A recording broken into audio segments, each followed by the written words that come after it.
არასამთავრობო ორგანიზაცია სამართლიანი არჩევნები ადგილობრივი თვითმმართველობის არჩევნებს დადებითად აფასებს. შემაჯამებელ ბრიფინგზე ორგანიზაციის წარმომადგენლებმა ხმის მიცემის დღეს დაფიქსირებულ დარღვევებზეც ისაუბრეს.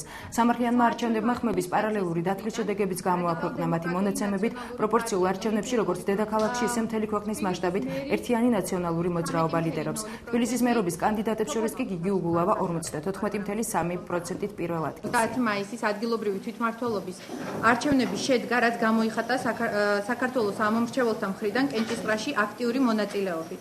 ამასთანავე არჩევნების დღეს, ისევე როგორც წინა საარჩევნო პერიოდში, აშკარად გამოიკვეთა საარჩევნო ადმინისტრაციისა და ხელისუფლების მხრიდან არჩევნების კარგად ჩატარების ნება. არჩევნების დღეს ორგანიზაციის მიერ ასევე დაფიქსირდა სერიოზული სახის დარღვევები, როგორიცაა ორგანიზაციის დამკვირვებლებზე ზეწოლა, მათი არ დაშვება უბნებზე, სხვისი პირადობის ხმის მიცემა და ასე შემდეგ.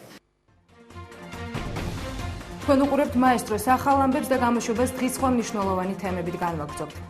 საპარლამენტო უმრავლესობის წევრები დანიელ საერთაშორისო დამკვირვებლებს შეხვდნენ. არასამთავრობო ორგანიზაცია სილბას წევრების განცხადებით არჩევნები მშვიდ ვითარებაში ჩატარდა და მცირე ხარვეზების მიუხედავად ის დემოკრატიულად წარიმართა. შეხვედრის შემდეგ ნაციონალური მოძრაობის წევრებმა განაცხადეს, რომ საქმის კეთების სურვილის შემთხვევაში ოპოზიციურ პარტიებთან ერთად განაგრძობენ.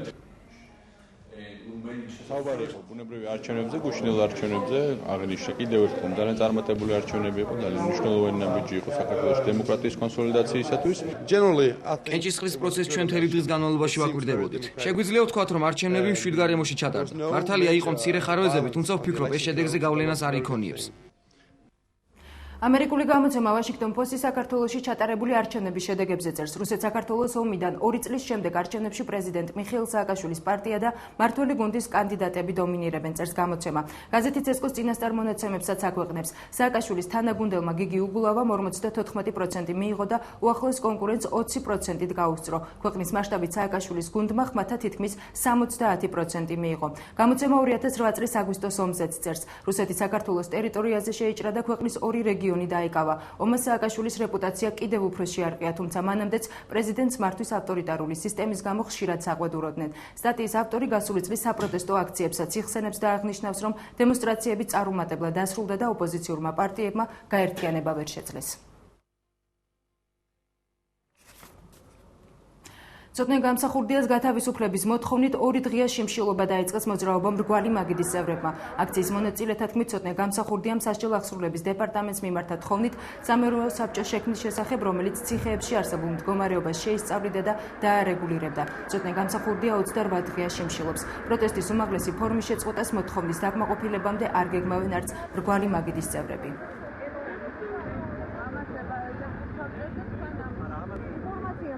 დავიწყეთ გუშინ იყო აქ დაიწყო საპროტესტო სწორედ შიმშილობის აქცია და გავაგრძელებთ იქამდე ვიდრე ცოტნე გამსახურდიას ეს მოთხოვნები არ დაკმაყოფილდება. არის უმძიმესი სიტუაცია. აი ამაზე მძიმე სიტუაცია უკვე აღარ არსებობს ცოტნესთან დაკავშირებით. ჩვენ დავკარგეთ ზვიად გამსახურდია.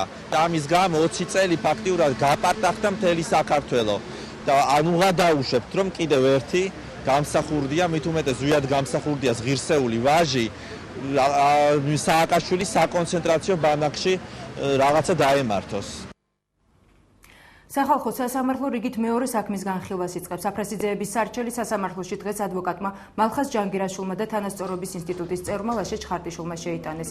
მოსარჩელი მხარე აფრასიძეების ოჯახის 2 წევრის პატიმრობას აპროტესტებს და აცხადებს, რომ აფრასიძეების ოჯახი განადგურების პირასაა. სახალხო სასამართლომ კორტებთან სპეცოპერაციის დროს მოკლული ზურაბ ვაზაგაშვილის საქმე გასულ კვირას განიხილა და ის უდანაშაულოდ ცნო.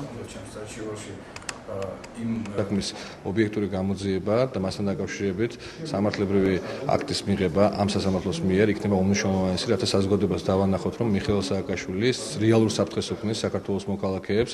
აფრასიძეების საქმე მოგეხსენებათ, ალბათ ეს არის უპრეცედენტო საქმე, რამდენადაც სახეზეა ომი, რომელიც სახელმწიფომ აწარმოა ერთი ოჯახის წინააღმდეგ, ოჯახისა, რომელშიც იმ დროს იმყოფებოდა 4 მცირეწლოვანი ბავშვი, 3 ქალი და 5 მამაკაცი. 83 ადამიანი ემსხვერპლა ტროპიკულ შტორმს ცენტრალურ ამერიკაში. გადაუღებელი წვიმების შედეგად სალვადორში 140 ადგილას მეწყერი ჩამოწვა. გვატემალაში, სალვადორსა და ჰონდურასში საგანგებო მდგომარეობაა გამოცხადებული. ტროპიკული შტორმი აგატა წყნარი ოკეანის აღმოსავლეთი ნაწილიდან გავრცელდა და გვატემალას ჩრდილოეთის მიმართულებით გადაადგილდება. სინოპტიკოსების ცნობით სტიქია მოსალოდნელია მექსიკაშიც.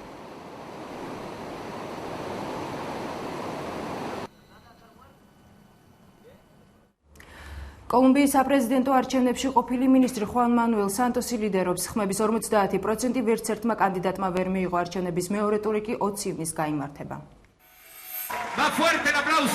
წინასწარი მონაცემებით კოლუმბიის საპრეზიდენტო არჩევნებში უშიშროების ყოფილი მინისტრი ხუან მანუელ სანტოსი ლიდერობს.